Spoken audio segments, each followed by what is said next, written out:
Mais je pense que d'abord il faut féliciter le chef de l'État pour le courage qu'il continue de maintenir dans sa propre parole. Celle d'abord, que moi j'appellerais celle d'avoir répondu aux préoccupations de l'international. Il faut bien se rappeler que quand, que ce soit le président Sarkozy, que ce soit son successeur là, comment il s'appelait encore? Hollande. Que ce soit l'actuel, ils ont toujours eu comme préoccupation, pas les soucis de la RDC, mais les soucis de voisins de la RDC. Il faut bien qu'on mentionne cela. J'insiste encore que la communauté internationale a rarement eu comme préoccupation les soucis du Congolais, mais beaucoup plus le souci de nos voisins. C'est ce qui avait fait que vous puissiez voir Sarkozy en train de dire « le Congo est trop grand ». Vous êtes trop riche, comment pouvez-vous accepter que vos voisins meurent de faim? Il ne pousse pas non plus le Congolais dans ses avoirs à lui, au niveau interne, que ça puisse profiter d'abord aux Congolais. Eux se soucient de nos voisins. Parce que tout simplement, une chose est que l'Afrique, pour avoir été départagée, balkanisée en 1885, beaucoup de nos voisins dépendent de ces États-là.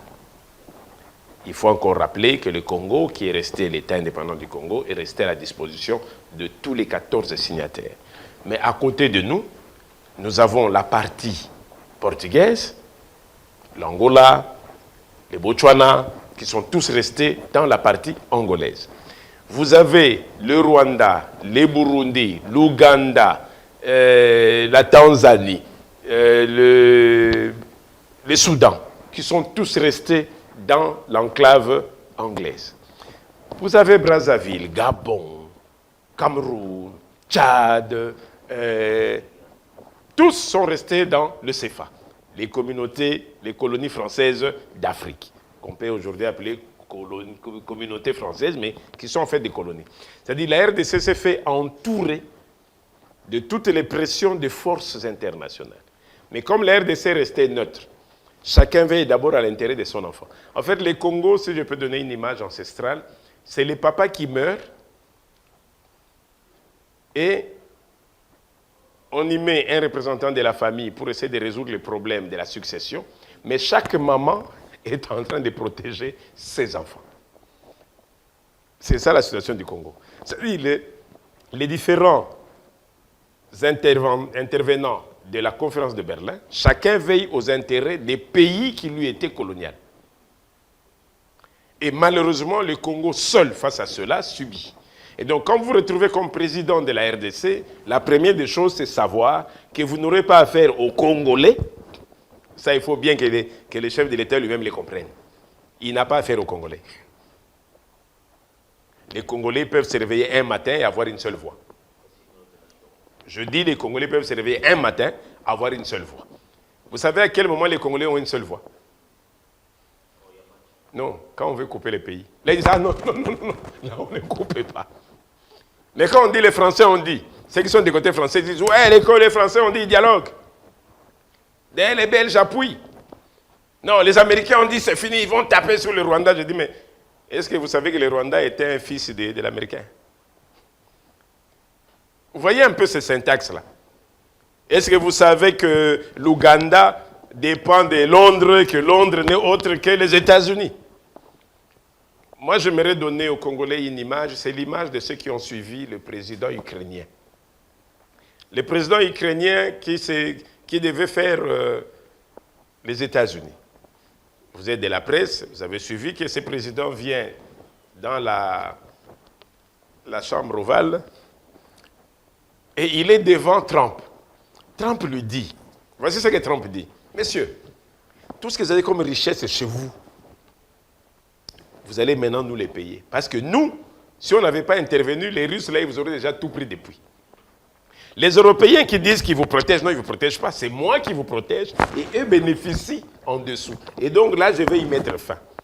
C'est moi qui mets de l'argent et désormais, c'est à moi que vous devez payer.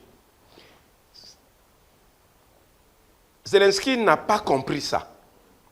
Il a voulu faire comprendre aux Américains, non, moi c'est d'abord les Russes, vous devez résoudre ça. Il dit, tu montres trop tes épaules, tu peux partir. Et qu'est-ce que l'Américain a fait? Il a enlevé sa couverture internationale, satellitaire. Et du jour au lendemain, jusqu'à aujourd'hui, qu'est-ce que vous constatez? Zelensky pleure, perd à une vitesse vertigineuse ses terres. Maintenant, c'est lui qui commence à implorer. Non, non, non, non, je veux la paix, je veux la paix. Et donc, il y a des notions internationales qu'il ne faut pas négliger. Et ici, le président Tshisekedi, que moi j'appelle Mukwantombolo, parce que pour être congolais, il faut appartenir à un clan. Pour être congolais d'origine, j'insiste. On peut être congolais d'adoption, on peut être naturalisé, comme l'avait fait le président Mobutu à l'époque, naturalisé de façon collective. Oui, ça fait de vous des Congolais, mais ça ne fera jamais de vous des Congolais d'origine. Parce qu'on est Congolais d'origine, parce qu'on appartient avant tout à un clan.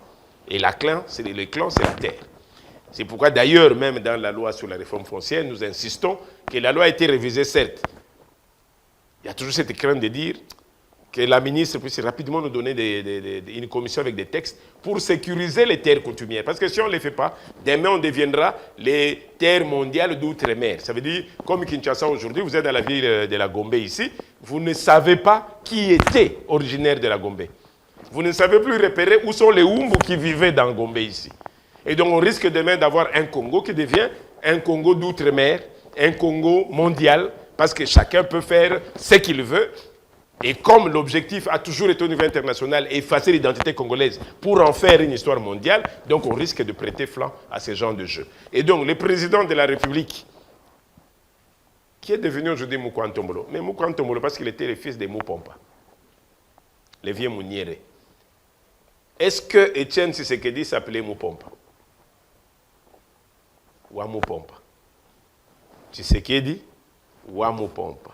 De Mupompa. Donc quand on dit Mupompa, on voit les terres de Mupompa. Quand lui il vient dire moi je suis Mukwantombolo, on voit les clans Mukwantombolo. Ce sont des références ancestrales qui sont peut-être dues à la première fonction qu'avait connue Étienne Tshisekedi à l'époque, ministre des Affaires coutumières, docteur en affaires coutumières.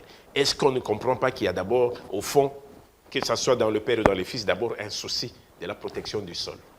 Il est dit peut-être pas, comme avait dit Mongolo Diaka. Vous savez ce que Mongolo avait dit? Le problème, ce n'est pas moi, le problème, il faut lire dans mon dos. Il disait non, le véhicule est là, mais il est sur les criques. Personne ne pouvait dire au maréchal, il y a un problème. Chacun passait par des proverbes. Mais ici, il y a une image clé, c'est l'image d'abord de protéger l'identité. Et cette image, pour la protéger, je crois que le président a choisi avant tout de ne pas continuer à parler, il le disait lui-même d'ailleurs, au pantin. Pour lui, il fallait parler avec le Rwanda et ne pas parler au pantin. Le pantin, c'est ce qu'on appelle des Judas qu'on utilise, qui sont des Congolais qu'on utilise pour déstabiliser le terrain. Et moi, personnellement, dans tous mes points de presse, dans mes interventions, j'ai toujours dit, même les Rwandais étaient un pantin. Je le disais toujours, Excellence, Monsieur le Président de la République, si vous pensez que les M23 sont des pantins et que le Rwanda savait qui vous devez parler, non, même le Rwanda est un pantin, parce que lui aussi dépend et de Paris, et de Londres, et de Washington. Bruxelles qui peut-être peut faire notre intermédiaire, qui peut être notre syndic, mais le fond du problème, c'est Paris, Londres, Washington. Si vous arrivez à bousculer tous les trois, c'est eux les tireurs de ficelle. Ne perdez pas votre temps à vous battre avec des petits-enfants. Si vous voulez un grand combat, battez-vous avec les acteurs principaux. Vous savez que de tout son règne, le président américain, comment il s'appelle encore, le prédécesseur de Trump, Joe Biden, n'a jamais mis ses pieds en Afrique. Mais au dernier jour de son départ de la Maison-Blanche, il a quand même atterri en Angola pour entrer au Congo par Lobito. C'est pour dire qu'il y a un intérêt majeur dans la RDC. Trump reprend les choses, commence par dire « j'annule toutes les petites sociétés, les États-Unis prennent contrôle de tout ce qui est comme intérêt américain ». Oui, mais la base américaine de l'Afrique centrale est où? C'est au Rwanda. Pendant que le président signe pour dire « bon, on veut la paix », oui, nous vous assurons, nous allons tout faire. Mais en même temps, les États-Unis continuent de renforcer leurs liens sécuritaires et militaires avec Kigali. C'est pour dire que le président vient de marquer un grand coup pour dire « je viens vers vous parce que le problème c'est vous ». Le problème ce n'est ni le Rwanda, le problème ce n'est ni l'Ouganda, ni les Congolais. Non, le problème c'est Trump. Et ça, il a mis les doigts dans le trou. Maintenant, qu'est-ce qu'on attend? Vous allez voir que quand le président américain a bousculé Zelensky, à la même occasion, les Européens ont couru pour dire « et nous, et nous, et nous, et nous ». Aujourd'hui, Zelensky est prêt à parler avec les Russes. Mais il est bloqué par qui? Les Européens. Non, non, non, tu ne peux pas parler sans nous. Parce que si tu vas seul, nous, on n'aura rien. Donc il y a les jeux et les intérêts des à côté. Les présidents viennent de signer avec Washington, oui. Mais est-ce que les Européens ont déjà les réponses? Non. Quand vous allez derrière Doha, au début on disait non, Doha, vous savez, on a vu le président Tshisekedi avec le président Kagame pour parler autour de ce dossier de négociations en RDC. Mais derrière la table, la Chine est là, la France est là, l'Europe est là, les Arabes sont là. Tout le monde est derrière Doha. Pourquoi? Parce que le Congo renferme en soi, en lui seul, tout ce qui est comme matière stratégique de la survie des puissances mondiales. Donc personne ne lui laissera la paix. Personne. Nous ne devons pas rêver en tant que Congolais. Si on ne veut pas comprendre une certaine politique qui est mise en place, nous allons continuer de rêver et on nous aura. Aujourd'hui que le président a bousculé les Américains, aujourd'hui que le monde entier se met derrière Doha pour dire non, seul non, nous aussi. C'est-à-dire le président a résolu un premier problème, mais il est face à un plus gros problème. Le partage du gâteau congolais entre tous les acteurs internationaux, les 14 signataires de la conférence de Berlin. Tous les 14 attendent. L'Américain, oui, tu t'es déjà positionné. Et nous? Donc, autour de ça, ce qu'il faut retenir du monde, c'est deux phrases que les capitalistes disent. Les riches ne prêtent que aux riches. Première des choses, n'oubliez jamais ça. Les riches ne prêtent que aux riches. La deuxième des choses, seul le malin survive. Seul le malin survive. Et donc, le président s'est mis dans une peau de malin pour essayer d'amener la RDC à contourner ce qui se passe. Mais il faut que nécessairement que les politiques suivent. Il faut que la politique interne, et aussi autour du chef de l'État, peut-être autour de vos communicateurs, renforcer la sensibilisation. Mais il faut aussi retenir que la sensibilisation de ce pays part d'abord de l'identité que nous sommes. On peut dire de tout ce qu'on veut de la RDC. Si on appelle le président Moukwantombolo, c'est parce qu'il est de souche Moukwantombolo. C'est ce qui fait de lui Congolais, donc c'est coutumier. Aujourd'hui, que vous le vouliez ou non, qu'on parle de Moulouba, qu'on parle de Mungala, qu'on parle de Moulouloua, on est d'abord collé à une identité.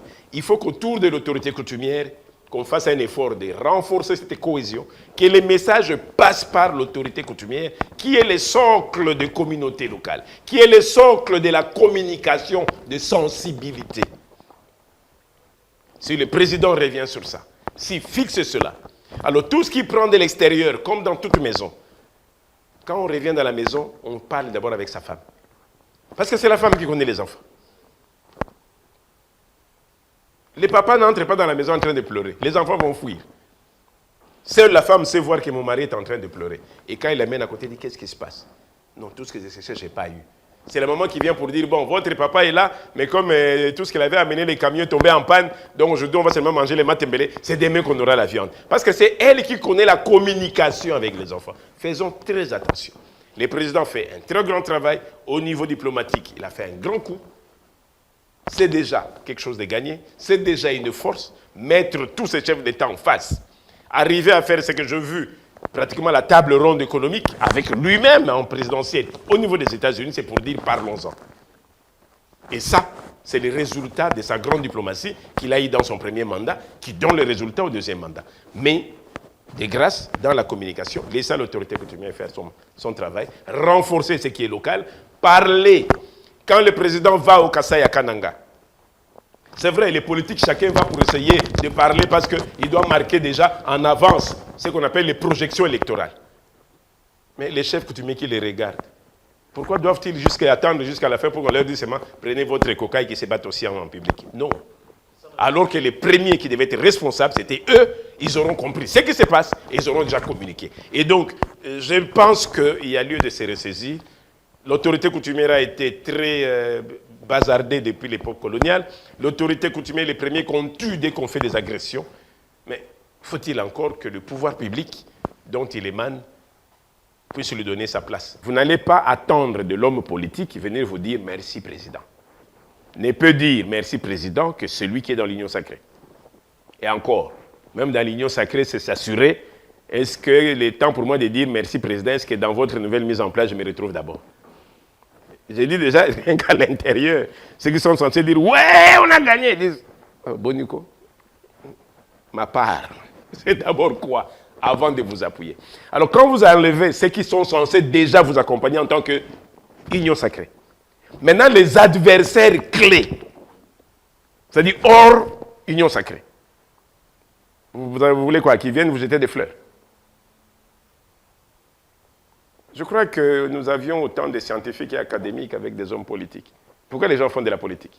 Pour moi, c'est très simple. Je dis, et je continue encore de le rappeler, que la communication aujourd'hui a des failles. Le président fait ses prouesses, sa communication interne communique. C'est ce que nous appelons la communication diplomatique, la communication politique. Sa famille politique doit aussi communiquer. Mais quand la famille politique doit communiquer, c'est l'union sacrée. Là aussi, il y a deux tendances. Il y a ce qu'on peut dire, par exemple, l'UDPS, qui se sent directement dans le corps du chef, au-delà des conflits internes. Mais qui se sent directement dans le corps du chef, communique directement dans la même ligne que la communication présidentielle. C'est-à-dire, essaye de toucher. Mais l'union sacrée a aussi des poules. Et chaque poule, un peu comme dans le concours politique, certains cherchent des garanties avant de s'assurer que lui-même est pris en compte.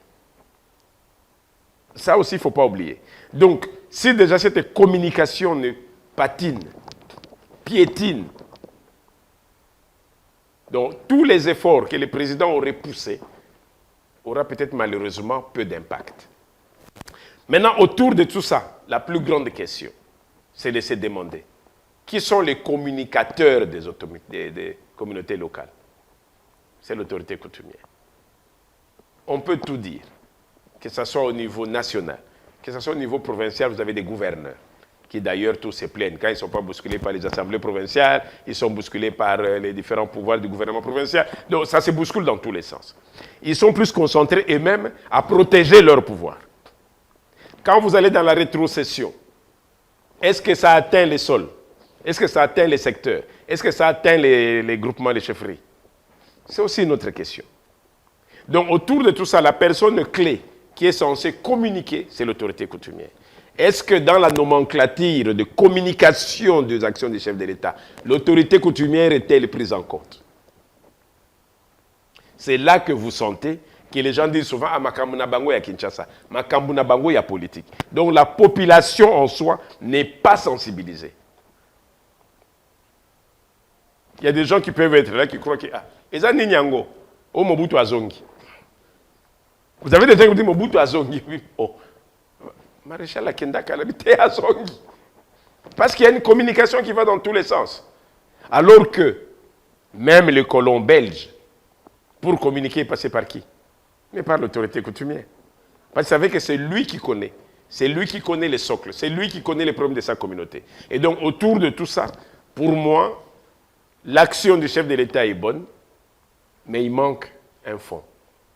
C'est la communication locale, la vraie communication à la base qui est l'autorité coutumière. Elle n'est pas impliquée.